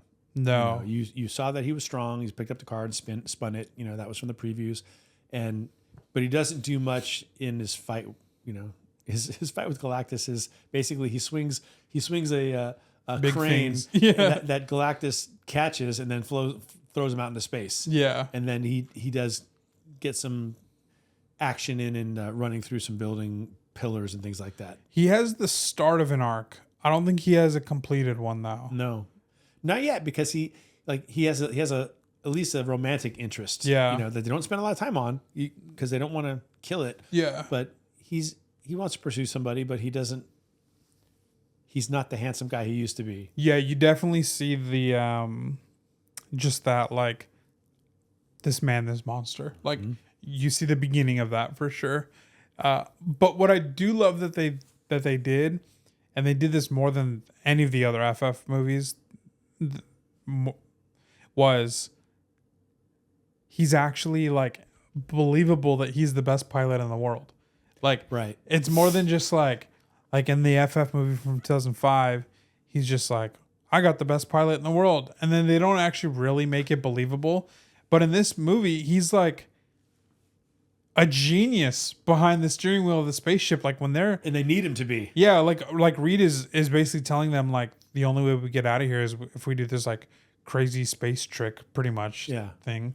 And the Thing is piloting it, and Johnny's his co-pilot. And I mean, it's coming down to like degrees and like the angles that they're hitting. Yeah. And yeah, they make it very believable that he is just a genius pilot, that he's is one of the best. And Johnny, we get it communicated to us that he just is just itching to go back into space. Yeah. That they haven't been to space since they were transformed. Yeah. And he wants to go back into space, which is again back to, these are space travelers. That's who they are. Yes, they got turned into the Fantastic Four, but they're still those people. Yeah. Ben Grimm is still the best pilot in the world. Right. Johnny Storm is still his co-pilot, and a young, brash astronaut, on the top of his game is idolized. A young, it's like the geeky version of a rock star. Yeah. And I totally agree. That was, we actually got to see Ben Grimm be a pilot. Yeah. Which it totally gets eclipsed in every other rendition of the Thing, because he's this big rock dude who can break things. And so we didn't really get to see that, but look, I'm okay with it, because I had said before, one of the weaknesses of the other FF movies is they feel like they need to show us everything all in one movie. And so it always feels like you're skimming a rock across the surface. You don't really get deep into any characters, but you do get to see Johnny like going Nova. You get to see the Thing, be the Thing, and Invisible Girl. And, I thought the most utilized powers were Sue. Oh yeah, she used her powers the most by far. And the fact that she could turn invisible, but also turn the ship invisible. The fact that she could make her in utero Franklin visible was so cool. Yeah. But of course she could. She could make that part of herself invisible so you could see through like a window at this unborn child in there. That was amazing. Yeah, that was crazy. The visual effects of her power were incredible. Yeah. I thought it was great. But you saw her powers the most, which is ironic, because her powers initially in FF1 was just that you couldn't see her, she just turns invisible. But then they added the force field and various things. There wasn't a whole lot of Reed Richards stretching. No. And I know that has been a complaint. And I have a theory about that. And there's no way that I'm probably ever going to have my theory proven. All right, you said this last night, and Yeah. I forgot to ask you about it after we were done. Yeah, here's the theory. I don't think he's aware of how much he can stretch. He's only has powers for a short time, and he only stretches a little bit, right? Like across the room. Stretches to what's comfortable, right? But then what happens toward the end of the movie? Galactus stretches the fire out of him. Galactus gets him and is doing this. I thought he was gonna rip him. And Mr. Fantastic is screaming. Yeah. But he's not gonna snap. He's Mr. Fantastic. That is what his power is. In this comic here, I'll break it out because the mic can't catch you. It illustrates the point. In this one here, Reed Richards is stretched around Galactus like 3 times. Oh yeah. Look how much he can stretch. In the movie, he barely stretches at all. Not very much until that moment. So my theory is he just hasn't pushed Careful his. on the mic. What's that? Oh, when you're leaning over, the mic's not catching. Okay. He, in the movie, my theory is that he just hasn't really been forced to stretch beyond what's comfortable, and Galactus kind of unleashes him a bit by showing him you can stretch a lot more. Because if you notice after that scene, the other times that they show him again, he's much more stretchable. Interesting. His stretches are much bigger. Huh. So they may never. I might be right, but they'll never explain it. Yeah. Or I might be wrong, in which case they're certainly never going to talk about it. But that's what I'm thinking. Huh. Because there's no Mr. Fantastic can't really stretch too far. Like he can go a lot. It's a good theory. So we'll see. I like it. We haven't talked about Reed too much either. Reed is we just said he was great. He's fantastic. Mr. Fantastic. Yeah. I really love Reed himself. They did a really good job at just. He's the guy who's got to make the decision. And there's a really tough decision, which we all saw it in the clips and the trailers, where they come back from fighting Galactus and they're like, what happened? And he's like, he wanted something that was too high of a price. And they were like, well, what was it? And he said, our son. And so, everybody's mad. They're like, yo, give up your son, save us. What the heck? So then they go back to the Baxter building and they're all talking and days are going on and they're trying to figure it out. And Reed has to actually logically consider, do I give up my son to save the universe? Which is literally a God complex for him and something that he's probably literally thinking. Yeah. And so he sits there and he tells the 4, and it's a really great scene because Sue is livid that he even considered it. And he's like, well, I have to. Like, I would never do it, but I have to consider it. Like, I have to consider everything. Yep. And he I don't remember his exact line, but he basically says like rationally and logically, I have to think through these things. He has this three things that he says. I can't remember what it was. Yeah. But Sue calls him out on it. Yeah. What you're saying is it's an option. Yeah. And he's like, no, I would never do it. Yeah. And then later, when he does realize that there is a way they might be able to escape Galactus, but they're going to have to use some sort of bait. And he's talking about it, and Sue knows exactly what that Franklin's going to be the bait. Yeah. And he doesn't want to be the one to say it. Yeah. But he knows that's what it has to be. Right. And Sue's like, and she's the one that says, I know, and she just disappears, right? Isn't that what she says? Yeah. It's a cool moment. It was cool. Yeah. It was very powerful. Yeah, I think Pedro did fantastic in those scenes where he carries the weights of being the smartest man in the world. And that's really a huge part of Reed's character is it is a gift, but to him it's a burden. And I think Pedro really portrayed that excellently. And I think that what makes him the best Reed we've seen so far. And I love hearing you say that because you really were skeptical about Pedro. Yeah. And so that's really high praise coming from you. Yeah. I love that Reed and the way Reed is portrayed in this movie reclaims his mantle as the smartest guy in the MCU. I never liked that. And we know why, the economic reasons why the Marvel had to go with Iron Man and Tony Stark and Tony Stark, frankly, gets way too much cred in the whole first cycle of the MCU movies, but we know why. That was the property they could actually develop, and they did it wonderfully. But the OG in me that has read all these comics, I'm like, Tony Stark's a drunk, y'all. Like he's smart. He's really smart. Like he built the first Iron Man suit in a cave. Yeah. You know. So no one's saying he's not brilliant. He is. But they're really in the traditional MCU, there are really only two humans that they would have even say are on that level of intelligence, not counting Professor X from the X-Men, because he has extra intelligence. That's his mutant intelligence. I'm just talking about human intelligence. It's Reed Richards and it's Victor Von Doom. That's it. And there are other smart people who are smart for various other reasons. Tony Stark, smart with Bruce technology. Banner's probably close. Bruce Banner, obviously. You're right. I forgot about Bruce Banner. Bruce Banner, yes, he's in there too. And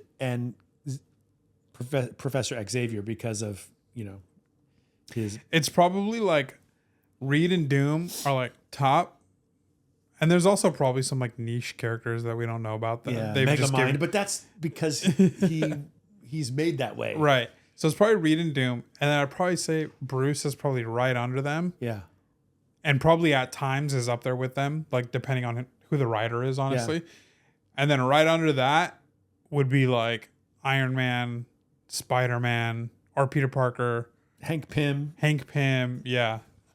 And so it was nice not to have, for them to not show us a Reed that's kind of bumbling, and all the movies have shown us a smart Reed. You can't really get that wrong, but he's so, gobsmacked with Sue that he's kind of like this goofy, and it's like, but Reed's got more sophistication than that. Yeah. And so I thought Pedro nailed it, and the writers nailed it. Like he's trying to beat Galactus with his brain. Yeah. And in the end, what really beats Galactus? Well, nothing. He doesn't really. We got to run away. Yeah. They don't really defeat him. Kind of move the Earth. Yeah, you got to move the whole planet. Move the whole planet to try to escape him. In the end, as you said, they only delay. Yeah. But it's not. It's certainly Reed's intelligence helps because he sets up the whole teleportation thing. And we need the Thing's might to get Galactus knocked into this position. You know, he's leaning on a building that's supporting him, and the Thing knocks the pillars down. Johnny is there to, and ends up not doing it, but he's willing to sacrifice himself to do it. And by the way, it was cool to watch Johnny's be able to light all of Galactus's chest on fire. Yeah, that you definitely saw the might that the Human Torch possesses. Yeah, but ultimately it was Sue, because she was willing to put Franklin's life in front of hers. Yeah. Which made it so good. Like, that was the emotional high point of the movie for me. Yeah. Because she has this really cool speech, which, and again, I don't want to talk about Superman either. I'm only going to say this. Superman's attempt at a emotional high point comes, and it to me fell flat. Others disagree. When he is talking about, at the end, he winds up saying, and Lex, you can find your humanity too. Remember that whole thing? I get out of bed, I put one foot in front of the other. And it was, it probably looked all right in the script, But anyway, I don't want to talk about that one. But that was that one. For Sue, though, is when she steps out in front of the Baxter Building, and it was very reminiscent of Fantastic Four issue number 9 here, where you have an angry mob out in front of the Baxter Building. I almost thought they were going to give an homage, which they really couldn't do because the subby wasn't in the movie, but it had that feel to it. She walks out in front of the Baxter Building, an angry mob, and because they're like, why are you being selfish? Give up your son for the whole planet. And she tells a whole story about her family and all that stuff. But what she says in the end is, I am not going to sacrifice my son for the planet. But I'm also not going to sacrifice the planet for my son. Yeah, that was such a good line. Oh my gosh.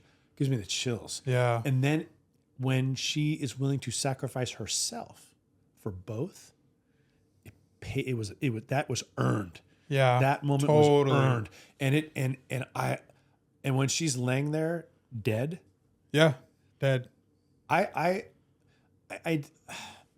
Okay. I thought, okay, Franklin is here and we haven't seen him do anything yet. Yeah. So it's going to be Franklin.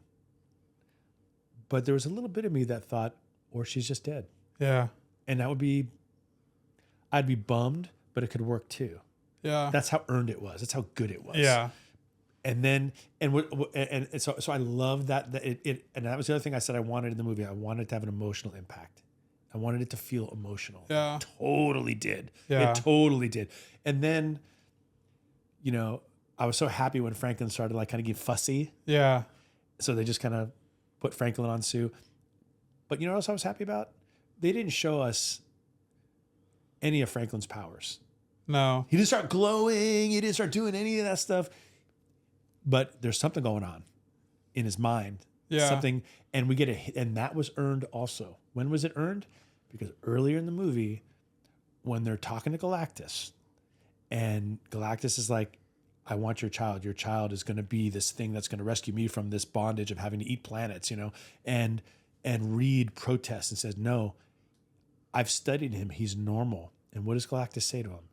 And this was so good. He hides his true nature from you. Yeah. Because that means this little baby has a will. Yeah. And so when Franklin is on Sue's chest, he's doing something and he knows he's doing it. Yeah. But we don't have to see it. It's just, and it was, I don't know. I just thought that moment was earned also. And they didn't have to make a big deal. The only thing we got is when Sue opens her eyes and you see like her eyes Galaxy. are glowing and you see a universe is in her eyes. Yeah. And it made me think of that one Fantastic Four where she's like, Reed, our baby's eyes are glowing. Like, yeah. I thought that was just, I just didn't see any bad choices in this movie. Isn't that his face on the cover? Or what is his face on the cover? Yeah, his face on the cover are his eyes glowing. And having read that issue, Reed decides to put him in a coma because he's going to start devouring universes. What is it, 141? 142. 141. 141. Yeah, his eyes are glowing. Yeah. He's growing like an atomic bomb or something, she says, right? Yeah. So good. Yeah. The whole Reed thing was, it was just a hint at the whole Franklin thing. Yeah. It was just a hint at what's to come. I might want to get myself another copy. I've got a 5.0 copy. I think I need a higher grade copy. I think I want to go find myself like a 7.5, 8.0, 8.5 copy and just drop the money. Yeah, this isn't what I graded it. This is higher. It's higher than that. I think so too. Oh, unless it's maybe not. I put 3/4. So that means there's a tear. A tear. Okay, spine split. But that's the problem is now is like the worst time for me to try to go buy that book in a high grade probably. Yeah. Man, do I not sell that one? Do I keep it? I might keep it. If that's the only one you have, you should keep it. I already sold. Shout out, Mom. I already sold my other one. Oh, right. You did. Yeah. By the way, Brandon, thanks for the shout out on your podcast, man. Oh, yeah. On your YouTube video. Yeah. Yeah. Your YouTube video. We appreciate that. Yeah. He featured us and 4 other podcasters as podcasts to listen to. Yeah. Or watch or whatever. So very kind of you. All right. Oh, one last thing. No pun intended. They never call the thing, I think, in the movie. I think they only call him Ben. Oh, I didn't. You know what? I didn't even notice that. Yeah. I don't know if the people call him the thing, but you're right. They only refer to him as Ben. So I'll have to pay attention on rewatch to see. Yeah. I think that's better because he's a character. He's not a thing. Also, they're doing like the swimsuit skins in Marvel Rivals right now. You know, like from the 90s, the swimsuit specials. Yeah. Oh no. And the thing, he's got a Speedo on. No, he doesn't. So we've all been calling him the thong. So when you have that skin on him, we call him the thong. That is disturbing. It's funny. It's just not right at all. That is so funny. All right, super spoilers here. If you if you listen to this reluctantly, or you listen to this because you're like, oh, I'll get around to watching it. Like, I kind of just hear what I want to say. We're talking post-credit scene here. And this is a big, fat, juicy spoiler. Yeah. So if you still want to listen, you're good. Obviously, if you've already seen the whole movie, this means nothing to you. But I do know, because sometimes I'm that person where I'm just like half interested in something and I'm like, oh, I'll watch or I'll listen or whatever. But yeah, this is biggest spoiler of the movie here, right here. Yeah. So that's your warning. Post-credit scene. Dr. Doom broke out the shirt. I wasn't going to wear this shirt today, but I had to do it. Dr. Doom is here. Yes, he's here. Oh, man. Let's go. I can never take it out while sitting down. There we go. Dr. Doom. Oh, man. FF5, baby. That's the magic right there. Man. I don't know why this says off-white pages. This page looks fine to me. How much, what were we talking about for trade on your FF5? I can't remember. I just don't know if I have enough in trade. I got to get one. Oh, man. I love this book. I need another one. Oh, no. Yeah, I'm going to work. I think you want to upgrade, huh? I'm going to be trading. I'm going to be working my way up to get a real nice white page copy. I think that's what my life is going to consist of. Dr. Doom is here. That's a great challenge. Yeah, Dr. Doom is here to explain the scene. So let me explain my context. I had a feeling before going to the movie we might get Doom in the post-credit scene. Because I was like, it just, if they're going to introduce him, it needs to be here. Right. Like, even if it's something small, like it has to be with the FF. And it seems like they will. Like, even in Avengers Doomsday, even though it's not an FF movie, he's going to be introduced with the FF, which is the important thing. It was kind of teased throughout the movie, very, very subtly, where Sue had essentially got her own UN, United Nations type thing going on, and everybody was represented. I was curious if there was a Wakanda in there. I'll have to... I didn't see one, but I wasn't really looking for one. There has to be. But I'll have to watch like the Easter egg breakdown guide. I'll send you one from like a guy that I really watch. He posted an hour and 20-minute long breakdown. And, you know, they see the movie early. So hour and 20. He's giving us a run for our money. Come on. Literally.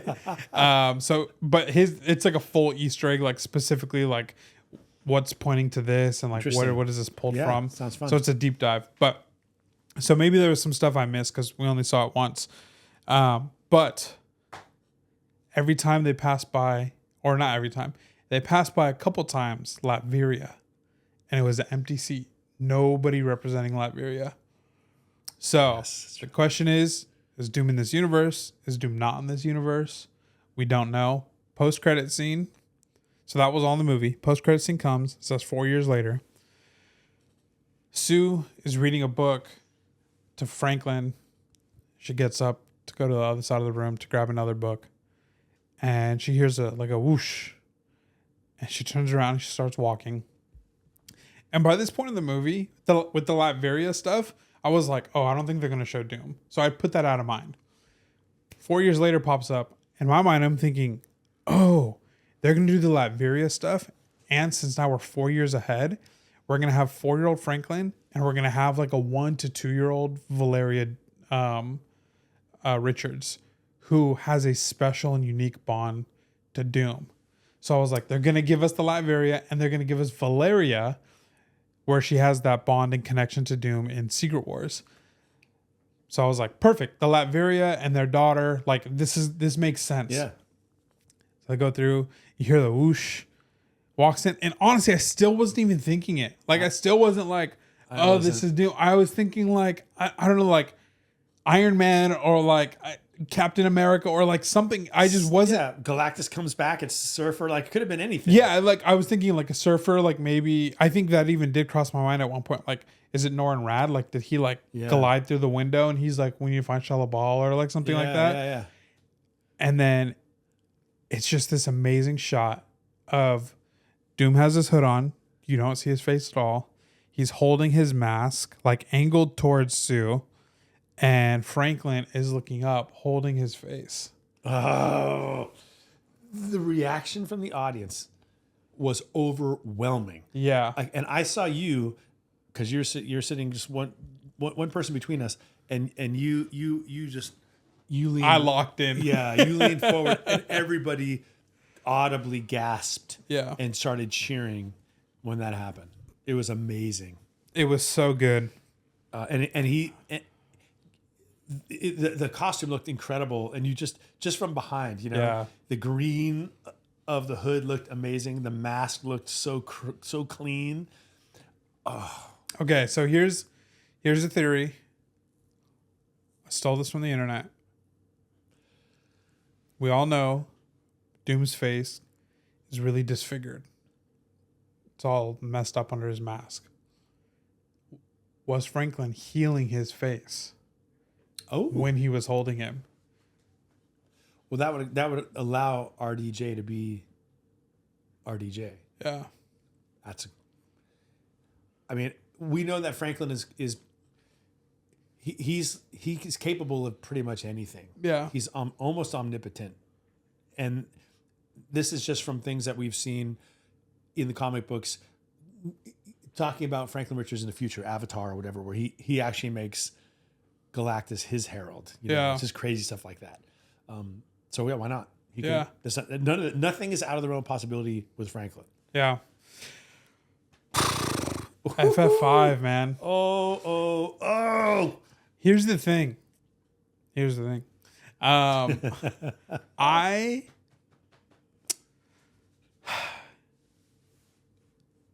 I don't know if I want to watch a trailer for Avengers Doomsday. A cat just knocked their toy under the door. They're so bummed right now. They're not getting that for another. And that's 20 also minutes. what it when we saw Doom, it said on the bottom of the screen, Fantastic Four will return in Avengers Doomsday. Right. So we're gonna see it, the FF in the Avengers, and man, I don't know. Because it's like it's actually such a good like cliffhanger lead in into the movie. Like I actually don't want to know any of the plot. Like I know who's all going to be in it. I don't think I want any of it spoiled, because that post-credit scene, there's so many questions to it. Right. I don't want them answered until I'm seated in the movie. Does Doom come from the 616 universe into this universe to be healed by Franklin, and then they have to chase him back to the 616 because he's right? I mean, who knows?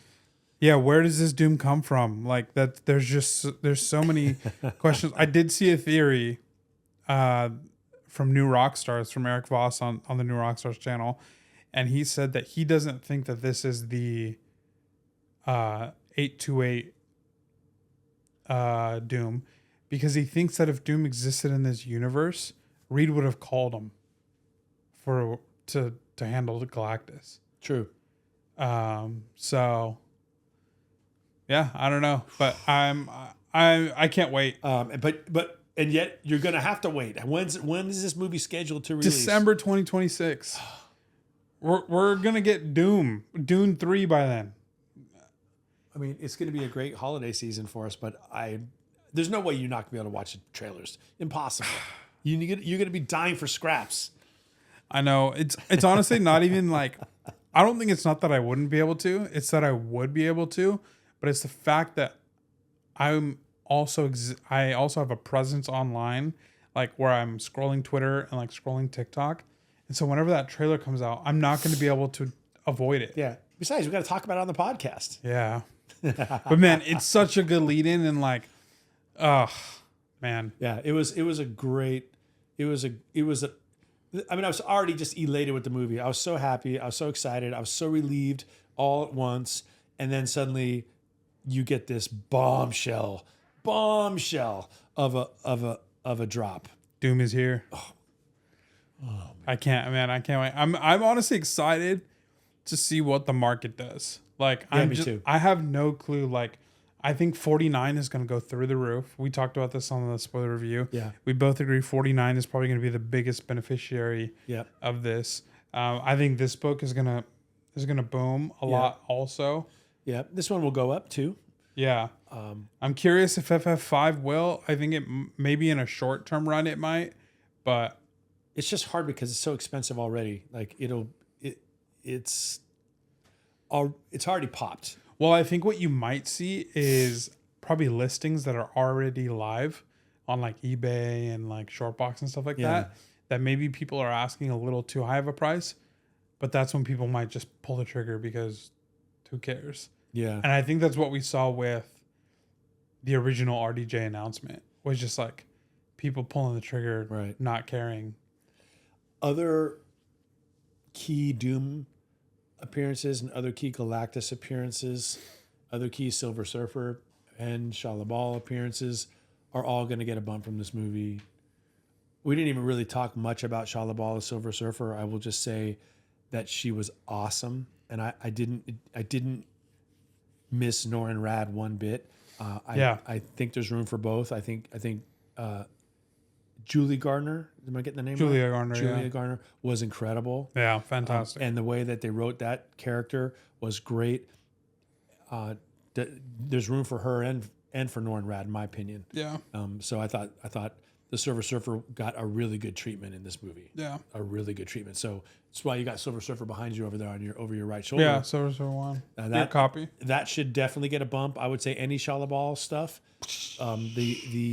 In fact, I know already the story, I can't remember the issue, but it's pretty more of a current book where Shalabal actually does become Silver Surfer is already on the hot lists already.